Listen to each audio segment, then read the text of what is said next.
Uzwa le yama distinction.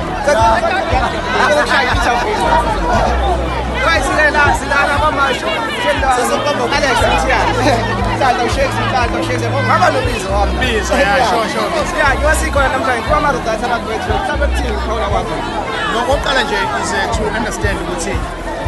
if I do volumetric, if it's a figure we learn at the final anxiety and another so volumetric in the step so moved in the hotel and memories if it's a business so what we here is just to support them emotionally even if we talk with we can always try the beauty of being young you can always get a second chance a third chance or even a fourth chance so Sinapu that moral support and what is